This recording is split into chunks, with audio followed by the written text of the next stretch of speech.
അസ്സലാമു അലൈക്കും. ഒരിക്കലൊരു ശിഷ്യൻ ഗുരുവിനോട് ചോദിച്ചു, ഉസ്താദെ, അങ്ങ് നോമ്പെടുക്കുമ്പോൾ എന്തെങ്കിലും ചിന്തിക്കാറുണ്ടോ എന്ന്.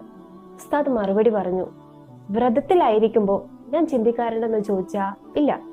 ഒന്നും ചിന്തിക്കാറേ ഇല്ലേ എന്ന് ചോദിച്ചാ ഉണ്ട്. നോമ്പെടുത്താ എൻ്റെ മനസ്സിന്റെ ചാഞ്ചാട്ടവും ചുറ്റിത്തിരിയലും ഞാൻ കാണുന്നുണ്ട്. അപ്പോൾ എനിക്ക് ഓർമ്മ വരും, ഞാൻ നോമ്പുകാരനാണല്ലോ എന്ന്. അതെനിക്ക് കാണാൻ കഴിയുന്നുണ്ട്. എന്നാൽ മറ്റുള്ളവരുടെ കുറ്റങ്ങൾ ഞാൻ നോമ്പെടുത്തുകൊണ്ട് കാണാറില്ല. അവിടെയും എന്നെ പിന്തിരിപ്പിക്കുന്ന ഘടകം ഞാൻ നോമ്പുകാരനാണല്ലോ എന്നതാണ്. സത്യത്തിൽ അങ്ങനെയൊരു കാര്യമല്ലേ നോമ്പിലൂടെ ഉണ്ടായി വരേണ്ടത്? സ്വന്തം തിന്മകളെ കാണാൻ കഴിയുക, അന്യരുടെ തിന്മകളെ കാണാൻ കഴിയാതിരിക്കുക. അങ്ങനെ കാണാൻ കഴിയുന്ന ഒരു കണ്ണുണ്ടായിരുന്നെങ്കിൽ എത്ര നല്ലതായിരുന്നു അല്ലേ? സ്വന്തം ഉള്ളു കാണാൻ കഴിയുന്ന, പുറത്തുള്ളതൊന്നും കാണാൻ കഴിയാത്തൊരു കണ്ണട. അപ്പു മുതൽ ലോകം നന്നാകാൻ തുടങ്ങും അല്ലേ? വടക്ക് നോക്കിയ യന്ത്രത്തിന്റെ നിങ്ങൾ കണ്ടിട്ടില്ലേ? അത് വടക്കിലേക്ക് മാത്രമേ ദിശ കാണിക്കൂ. ചെയ്തുപോയ പാപങ്ങളുടെ പേരിൽ ഹൃദയത്തിൽ നോവുണ്ടാക്കുന്നത് എന്തുകൊണ്ടാണ്? മനസ്സാക്ഷി ഉള്ളതുകൊണ്ടാണ് അല്ലേ? വിശുദ്ധ ഖുർആൻ മനസ്സിനെ കുറിച്ച് പറഞ്ഞത് കണ്ടിട്ടില്ലേ? സൂറത്തുൽ ഖിയാമിൽ അൻ-നഫ്സുൽ ലവ്വാമ. എന്താണ് നഫ്സുൽ ലവ്വാമ? കുറ്റപ്പെടുത്തുന്ന മനസ്സ്. ചെയ്തുപോയ പാപങ്ങളുടെ പേരിലാണ് നമ്മുടെ മനസ്സ് നമ്മളെ തന്നെ കുറ്റപ്പെടുത്തിക്കൊണ്ടിരിക്കുന്നത്. അങ്ങനെ തോന്നാത്തവർ ആരെങ്കിലും ഉണ്ടാവോ? ഇല്ല. എന്നാൽ നമ്മൾ മനുഷ്യർ അധികവും എന്താ ചെയ്യുന്നേ?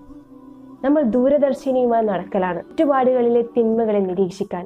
എന്നാൽ അവനവന്റെ ഉള്ളു നോക്കാൻ ഒരു കുപ്പിച്ചില്ല് പോലും ഇല്ല എന്നതാണ് വാസ്തവം. അന്യന്റെ കുറ്റം കണ്ടെത്തലാണ് നമ്മളുടെ ഹോബിയെങ്കിൽ നമ്മൾ നോമ്പെടുത്തത് കൊണ്ട് പ്രയോജനമുണ്ടോ? അതില്ല എന്നാണ് പ്രവാചകൻ സല്ലല്ലാഹു അലൈഹി വസല്ലം പഠിപ്പിച്ചത്. അന്യന്റെ കറ കഴുകിക്കളയുന്നതിന്റെ പകുതി സമയം മതി അവനവന്റെ ചെളി കഴുകിക്കളയാൻ. നമ്മളുടെ അകവും പുറവും തമ്മിലൊരു സാമ്യതയുണ്ട്. എപ്പോഴും ഒരേ അവസ്ഥയിലല്ല നമ്മളുടെ മനസ്സ്.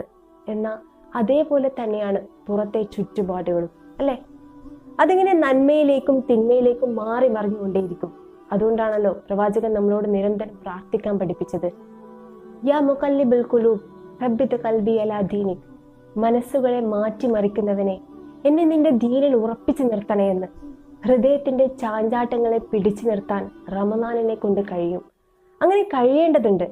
പുണ്യ റസൂൽ സല്ലല്ലാഹു അലൈഹി വസല്ലമ നമ്മുടെ മനസ്സിനെ മനോഹരമായി ഉപമിച്ചിട്ടുണ്ട്. എന്താണ് ആ ഉപമ? മരത്തിൽ കെട്ടിത്തൂക്കിയ പക്ഷിത്തൂവൽ പോലെയാണ് നമ്മുടെ മനസ്സെന്ന്. കാറ്റിനും സാഹചര്യങ്ങൾക്കും അനുസരിച്ച് അതിങ്ങനെ ഇളകിക്കൊണ്ടേയിരിക്കും. ഈ ഇളകുന്ന മനസ്സിനെ പിടിച്ചു കെട്ടാൻ ഒരു കയറ് വേണമല്ലേ? അതിന്റെ പേരാണ് ഈമാൻ. വിശ്വാസത്തിന് അറബിയിൽ അഖീദ എന്നാണ് പറയുക.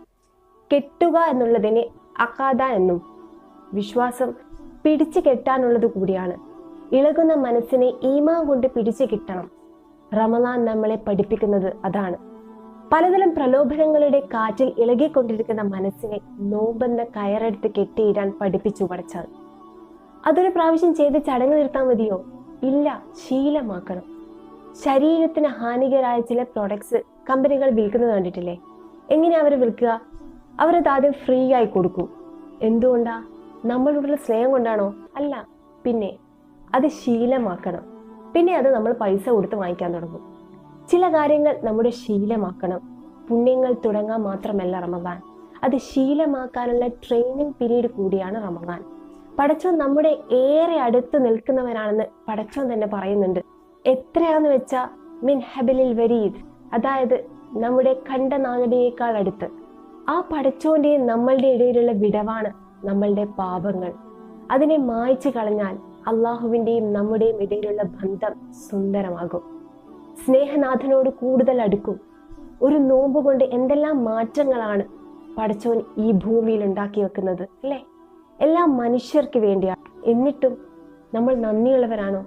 പാപങ്ങൾ കഴുകിക്കളഞ്ഞ് റബ്ബിനോട് കൂടുതൽ അടുക്കാൻ നമ്മൾക്ക് കഴിയുന്നുണ്ടോ? റമദാൻ ഓരോരുത്തരുടെയും ഉള്ളിലേക്കുള്ള തിരിഞ്ഞു നടത്തമാവണം. കുട്ടിക്കാലത്തേക്കുള്ള നടത്തം, നിഷ്കളങ്കതയിലേക്കുള്ള തിരിച്ചുപോക്ക് പറയാൻ എളുപ്പമാണ്, ജീവിക്കാനാണ് പ്രയാസം.